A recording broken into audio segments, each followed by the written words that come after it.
be a participant in this conference because it's a very, very relevant subject, both historically and in relation to the present. My theme is given. I'm supposed to discuss and give a personal reflection on our moment in history. What is a moment in history? Well, I'm as confused as I think we all are relating to the present moment in history, because I never thought in my life that I would in some way be part of a historical process which is totally unpredictable. Without making any direct parallel to the 1930s, I associate it symbolically to the year 1935, when nothing could be predicted, although people sensed that something horrible could happen if we don't act right. Now, I will try to reflect on this theme, defining it in terms of my own values. What are my values in judging history and the present? As you've been told, I was born in Germany. I was the son of a German father and a Swedish-born mother. My father was an intellectual who was present in Berlin as a German soldier. He was there during the last month of the Third Reich, and he disappeared. He was either killed or he was brought to Russia as a prisoner. I have no memory whatsoever of him. Now, I owe him one credit. He arranged for me, my mother and my brother and sister, who are twins, 5 years my seniors, to escape to Sweden in April 1945 in one of the white buses. This project was arranged by the Swedish Red Cross, and it saved Danish and Norwegian prisoners in concentration camps, but the Swedish government also, for some reason, included my particular category. People who had sort of Swedish descent through their mother. I think it was absurd, but I'm very happy about it, because I came to a country which at that point in time was a sort of shelter. It had been neutral during the war. The system established in the 1930s had not vanished during the war. It could continue, and I also have to thank the Swedish welfare system because it had a system of education based on equality. My mother didn't have any profession when she came. We were saved by going to a small industrial city, or it wasn't even a city, close to the Norwegian border, where everyone was living on the pulp industry. Anyway, we had good schooling, and we had a public library. And I met a librarian who was also a teacher at the school. And I also discovered books. Actually, the very first book I had from the library, I couldn't find it and give it back. I even remember the title of this book. Borka Disappears. It was about a horse by Annex Saxegård. And of course that book, I guess the library bought a new copy, but the librarian gave me full, let's say, recognition as a future user of the library. Now, my father, he gave me one thing. He is responsible for the tenor of my intellectual life, because when I reached my early teens, I was confronted with the fact that my father had been a committed member to the Nazi Party. And this particular autobiographical knowledge It forced me to delve into the history of National Socialism and European anti-Semitism, including the case of Sweden. And my book, co-authored book on Nazi aesthetics, society as theater, is the outcome of this engagement, as is my writing on Nazi gold when I was the editor of Dagens Nyheter. And I think what I wrote about these issues was also related to Sweden. I tried to fill a historical void. Now, what was the Swedish case? Towards the end of the Second World War, the author Eyvind Johnson, a Nobel Prize winner, he used his satirical talent to describe the core of elements in a social process which he termed the national escape mechanism.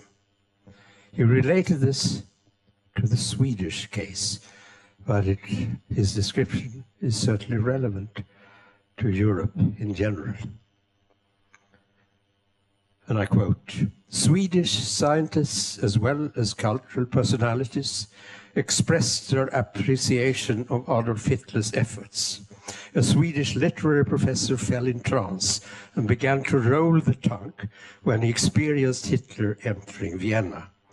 At one time, representatives of Swedish culture paid a visit to concentration camps.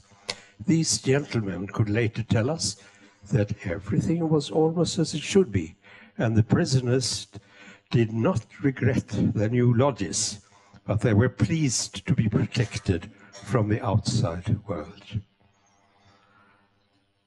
Johnson directed this irony towards a very special kind of adaptability.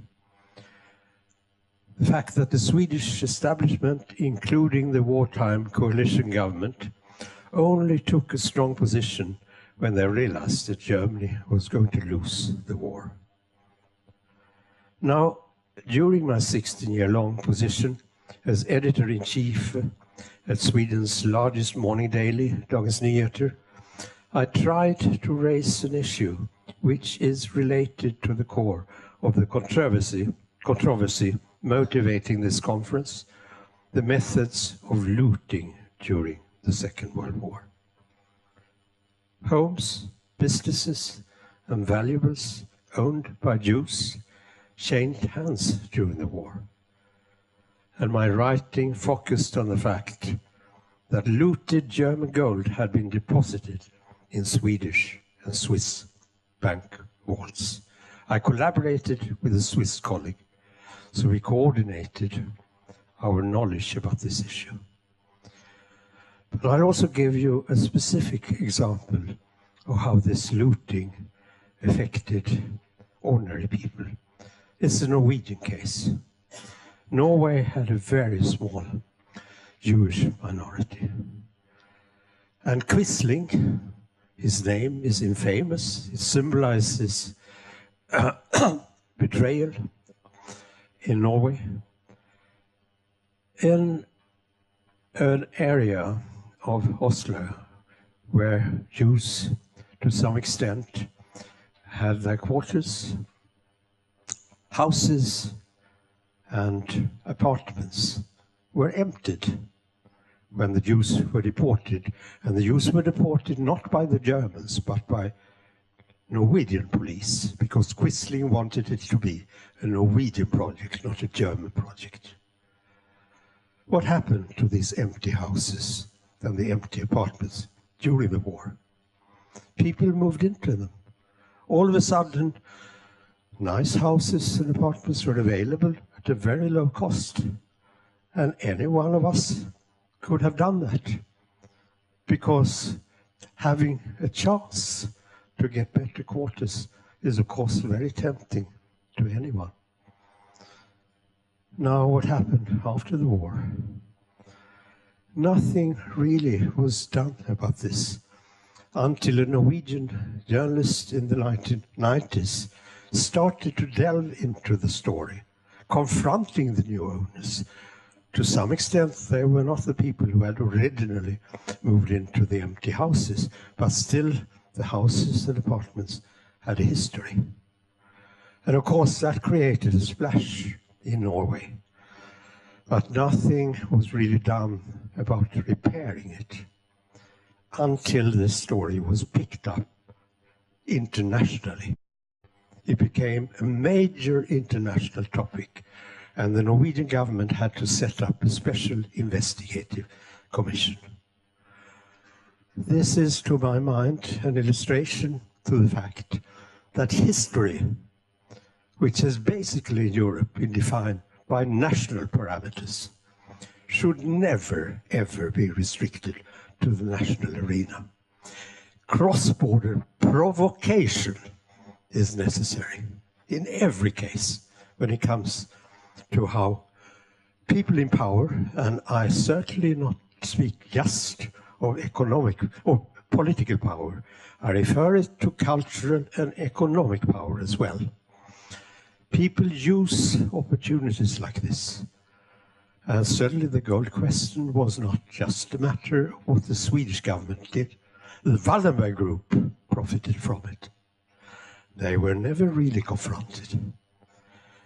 Anyway, the fact that this was historical gives it a strong relevance for the present. Now, when the Nazi gold question emerged in Sweden, Swedish officials tried to avoid confrontation about the issue. With Prime Minister Göran Persson's inauguration of a massive education project on the Holocaust at the end of the 1990s, he created a sort of social basis for an understanding of moral issues related to the Second World War. And I praise him for that. I mean, the Holocaust was placed as an item which was also related to Sweden. But the fact that Sweden, like most other European countries at present, is the stage of a right-wing extremism, it indicates that the prognosis for a settled historical view of moral issues related to the Second World War might be an illusion. A comment made by Swiss author Adolf Muschk in relation to the Nazi gold controversy. It catches, in my opinion, the core of this issue related to the present. I quote him. It was long ago. Now we are paying for the sleepless nights that we did not have because of Auschwitz. Now we are overtaken by all the concerns which never affected us in relation to the building of a peaceful Europe, the EU project. We were drowsing in the sleep of the self-righteous, a state of mind where tears turn dry. Now, what is the present situation? Yesterday, I listened to a program on the BBC World Service. They have a very, very interesting weekly program titled Assignment. This program dealt with right-wing extremism and also right-wing populism in Europe. It focused on the situation in Austria. And it dealt with the fact that Austria is now facing the question how to deal with a group where the leader started as a young, openly Nazi person related to the Nazi movement, the neo-Nazi movement in Austria. Then he shifted to become the leader of a strange kind of organization which disclaims that they are racist. They claim that their only reason for opposing any sort of Muslim immigration to Europe is that Muslims are here to take our countries. It is an planned invasion. Is this concept racism, or is it just the practice of the free speech which we all claim? He has also been brought to court for statements which he has made. However, he was acquitted. He faced a very small, let's say, warning from the court due to the fact that there were some financial small transactions which could be regarded as criminals. But the issue about that particular attitude in a country which outlaws Nazi types of organization could not be touched and wasn't touched. And this guy, Martin Schäuble, is now part of a European network. And the aim of this particular network is to create a cross-border European organization of right-wing extremism.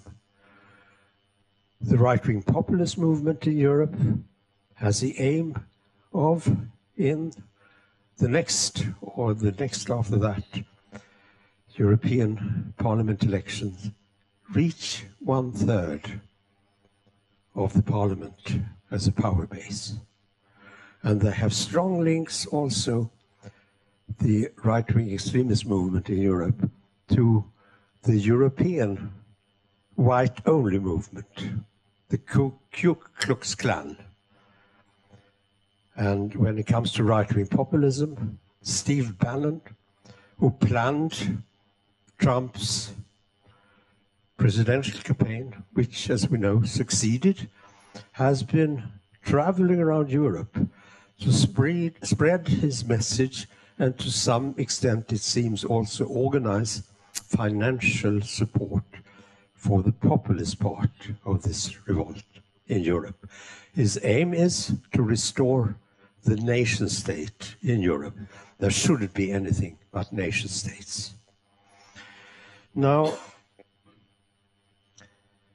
if I judge this, I'm not claiming that the re-emergence of the populist right is the outcome of a deliberate political amnesia in Europe.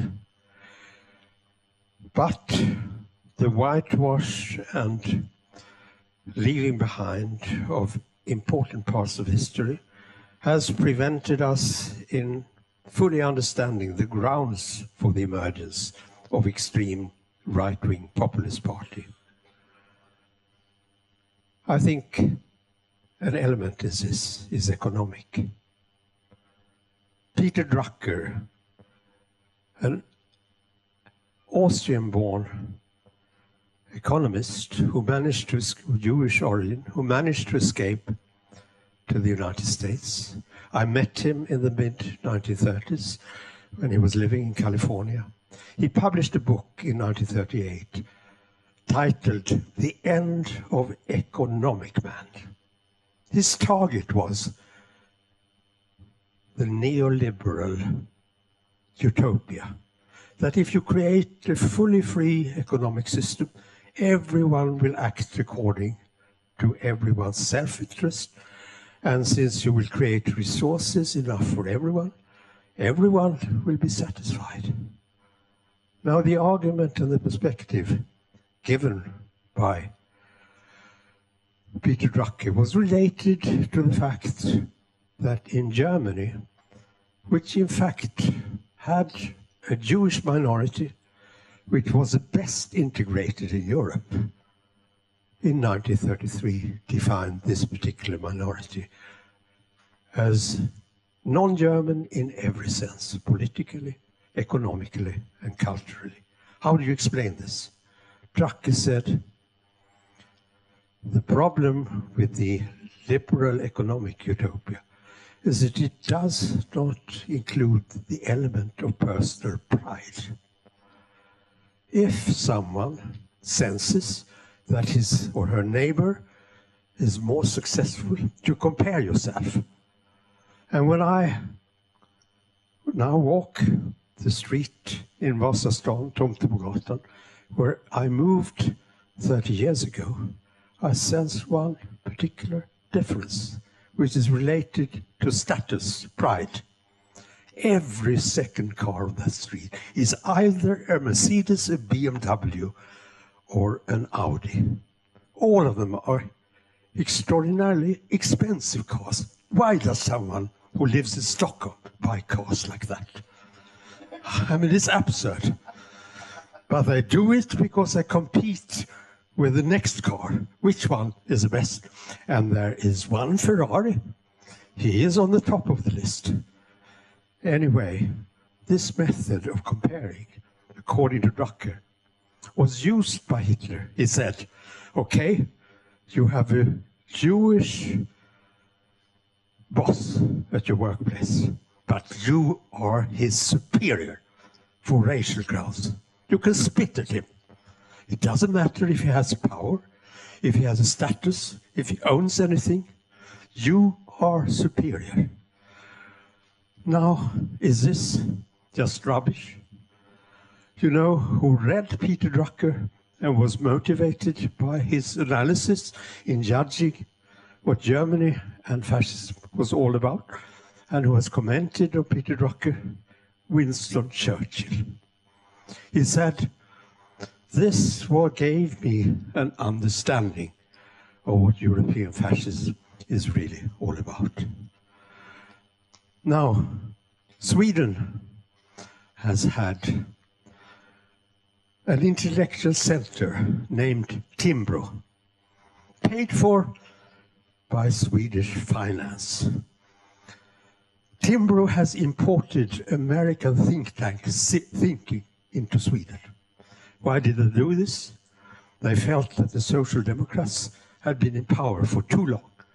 So we have to tell a different story than the idea of social democracy. And of course, they could use the fact that the Social Democratic Party had also been a career option. So people who entered it did not always do it for ideological reasons. They did it because they could reach positions. And that was very effective. In the course of my period at Dagens Nyheter, this happened, and I was unable to really do much about it, because it adapted to a logic. And that is also the logic, so-called globalization. Now, before I end my lecture, I would like to point to a statement made in an interview in Dagens Nyheter by Hedi Fried, the 94-year-old Holocaust survivor, who points to the Muslims as the new Jews of Europe. And she had invited leaders of all Swedish parliamentary parties to her home, one by one, before the recent election, to warn them this thing that happened to the Jews in Germany, like her, this is now happening again, not only in Germany. And in my life, the first steps towards this situation, where I was excluded, were very small steps. They were so small we didn't see what was coming. My wife happens to be born in Iran. She was a professor of English literature at the University of Tehran. Her education is fully British. She has a British doctor's degree in American literature. She, of course, was totally secular. I'm absolutely secular. I don't have religious belief. I respect people who have religious beliefs as long as I don't use their belief as a system of power, saying I have God's command to tell you what you should do or shouldn't do. If they practice it on a personal level, it's fully valid to me. Now, in Sweden, there is a statistics which defines being a Muslim in terms of the country where you were born. According to this, my wife is a Muslim. She feels totally insulted by this. You know what she did in Tehran when the mullahs took power? She and two of her colleagues refused to wear the headscarf, regardless of the risks they were facing. They were immediately kicked out of the university, and they had to escape. My wife lived for 12 months in the Kurdish region before she was able to continue coming to Sweden. Now, with an English doctor's degree, was she valid in Sweden? When she tried to establish a position at the English department at the Stockholm University, they were not interested. I happened to meet her thanks to the fact that I was the chairman of the Rushdie committee. And she gave me an essay which she'd written in English. She's totally English speaking, and we have English as our home language. Now, this essay said, we have fallen in the West in a trap, saying that Rushdie, we have to defend him for political reasons. She said, you should defend him for artistic reasons. The point is that regardless of religion, any author or artist should be allowed to use religious symbolism as part of their artistic expression. It's not political, it's judged to be political. And you have not solved the problem. Iran has promised not to make reality out of the fatwa, the death sentence which Khomeini issued against Rushdie. But it has not settled the question, what happens to the next author with a Muslim background, who jokes about Muhammad, who jokes about Allah, who does anything he or she wants? That is not solved. And of course it has to be solved if you're not going to redefine artistic rights in terms of your origin. It should not be biological, which in fact it is now. Now, the rise of extremism, right-wing extremism, the failure of any sort of left in dealing with this. And I take now, at this late stage in my lecture, I'm going to talk about the appearance of the Swedish Prime Minister, Stefan Löfven, in the series of programs featured on Swedish television before the elections. I don't know how many of you watched it. He spoke about his political vision. He didn't mention that there is a world outside the borders of Sweden. I don't know why he chose to have that kind of provincial perspective, but it was absurd. Sweden is a nation state, but what is the future of this kind of political organization we term nation states? One of the, to my mind, most enlightening perspectives on a major cause of the present crisis has been given by the Indian-born British author Rana Dasgupta. In a Guardian essay in the British newspaper, The Guardian, The article was headlined, "The Demise of the Nation State, the Disappearance of the Nation State as a form of political organization." It was published in April, and he relativizes the concept of the nation state as a particular European invention emerging after the Westphalian Peace, defining the definition of a particular political structure, which then, due to colonialism, has spread to the rest of the world. And the very concept of the United Nations, rather than united mankind, illustrates the problems with this. Now, he summarized his perspective in one opening sentence. "After decades of globalization, our political system has become obsolete, and spasms of resurgent nationalism, which we can view everywhere, are a sign of a reaction to this irreversible decline of the nation state." What is it? The capitalist Ingvar Kamprad, the founder of the global venture IKEA, who, by the way, was a Nazi during the war, he has fled the country. He lives somewhere else. The country fortune of IKEA is spread everywhere, as are most commercial entities of that kind. They choose, for economic reasons, to leave the nation state surrounding. What can we do about it? Nothing. Because a political organization which restricts how business acts is powerless against such entities.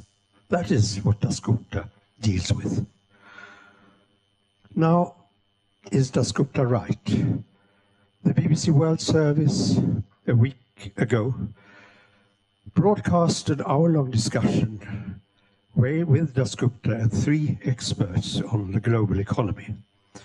Even though the other 3 did not fully agree with his view on the depth of the crisis, they agreed to his perspective that this aspect of globalization makes politics on the national level totally different than it used to be.